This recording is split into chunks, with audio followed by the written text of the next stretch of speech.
Good day to everybody.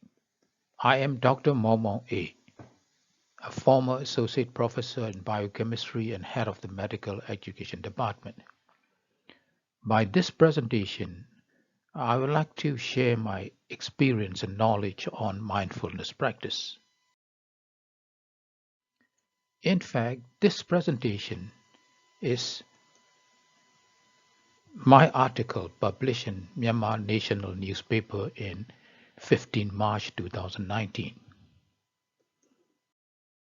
This is also the talk I give to the professor and lecturers of MASA, the International Medical University in Kuala Lumpur in January 2020.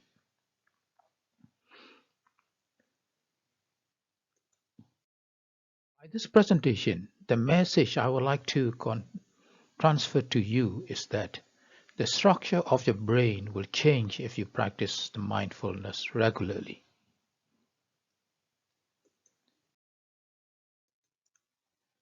The same way like the bodybuilding changes the muscle,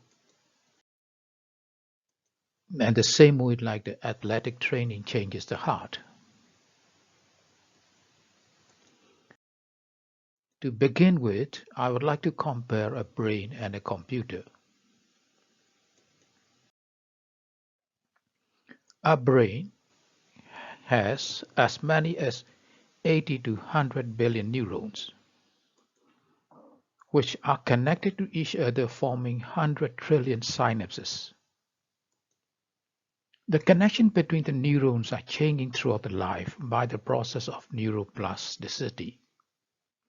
Because of this character, a newer knowledge and habits are learned and the obsolete knowledge and undesirable habits are wiped out. On the other hand, a computer, if we are saying the Core i7 CPU hard disk, can have as many as 1.7 billion transistors, which are equivalent to the neurons. These transistors are connected to each other, forming circuits, which are equivalent to the synapses. But for a computer, a connection between transistors are fixed and constant. Therefore, it can perform a limited number of programs. The most wonderful and the striking features of the brain is called neuroplasticity. It means that our brains are changing all the time in response to the external stimuli, in response to your practice, in response to the to diet as well. And we all have the two brains.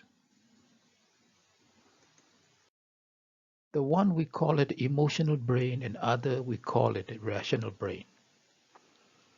Emotional brain is a part of the brain for basic survival instinct.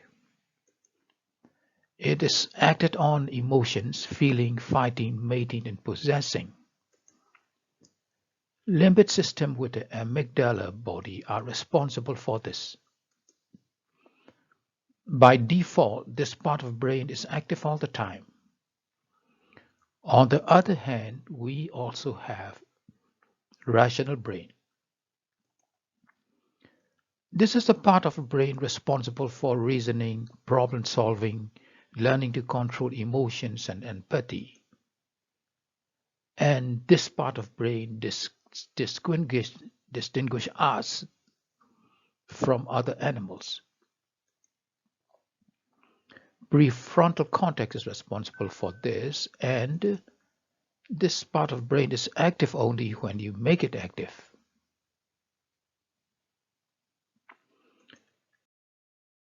Uh, Dr. Matthew Lieberman in 2007 found out that these two brains are reciprocally active. When rational brain is active, emotional brain is inactive and vice versa. It means that these two brains are conflicting to each other. The good news is that in human beings, prefrontal cortex, the rational brain, is powerful to act logically, to reason pros and cons, to control thoughts and decisions. But the bad news is there is a moment called emotional hijack.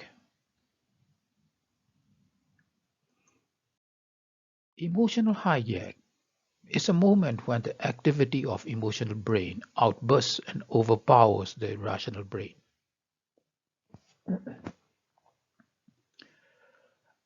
During this emotional hijack, a person acts irrationally and destructively. He will become verbally abusive and physically violent. And no doubt the bad consequences will be followed. The only way not to become the victim of emotional hijack is the mindfulness practice as shown by the research evidence. We will see the research evidence from now on. The first research evidence. All the research evidence shows that mindfulness practice has been shown to alter networks in the brain and improve emotional and physical well-being.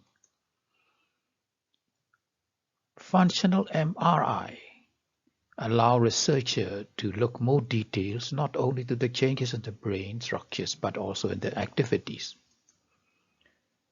There are three strong meta-analyses on mindfulness practice research. The first meta-analysis on 47 studies with more than 3,000 participants showed there are a reduction in anxiety, depressions, and pain. The second meta-analysis was done on 163 studies and showed that mindfulness practice is associated with reduction in negative emotion and neuroticism.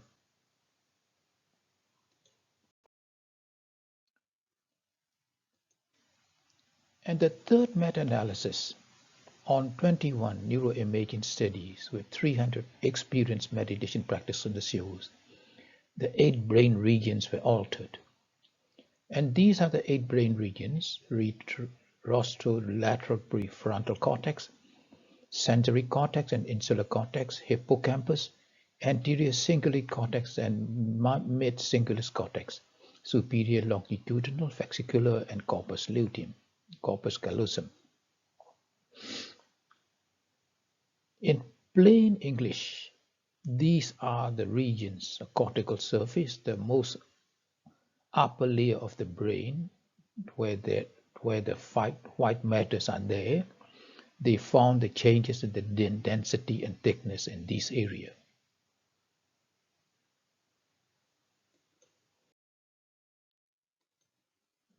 The other research evidence shows that mindfulness practice changes in the pattern of brain activity. It shifted the brain towards a self-awareness mode. Because insula is strongly activated during meditation as the major process of meditation and represents awareness of the present moment. Last but not least, Dr. Sarah Lazar, the neuroscientist at Harvard University, said, "We found people who had never meditated before and we scanned them and then put them through an 8-week meditation program and then scanned them again. We were able to show that in just 8 weeks, the changes in the brain were detected." She reported this finding in the Neuro Report in 2005. The key findings was that meditation experience is associated with increased volume in prefrontal lobe and anterior insular and decreased volume in amygdala. When all these evidence are put together, mindfulness practice increase the activity of prefrontal lobe brain, which is known as rational brain, and prevents the activity of amygdala, a part of the limbic system of the brain, also known as emotional brain, which is responsible for emotional hijack. So, how did they do the mindfulness? There are a number of researchers on this. The first one to come is a John Kabat-Zinn. Professor Dr. John Kabat-Zinn introduced mindfulness-based stress reduction program in 1991. He defined mindfulness as the awareness that arises from paying attention on purpose in the present moments and non-judgmentally. His method is to focus on breath, cultivate attention on the body and mind in moment to moment with pain, both physical and emotional. The key methods of Professor Dr. Kabat-Zinn is the moment-to-moment awareness. And because of his work, he got a national bestseller in 1994 on his book, Wherever You Go, There You Are, which is the mindfulness practice showing all these things. This second worker is Dr. J.E. Brewer. He used a method named RAIN in the practice to quit smoking. This stands for R for recognize, A for accept, I for investigated, and N for note mind states. With these four-step methods, he was able to show the successful smoking cessation rate, which is 36% with this method against 6% with the conventional methods. The third researchers on the method was Dr. Matthew D. Lieberman, 2017, from University of California. His method was called affect labeling. In this method, he asked the participants to put the feelings into words. For example, these words should be verbalized in the mind. When anger or pain, to say anger, anger, pain, pain in the mind repeatedly. All these methods were found to be effective in managing emotional experience.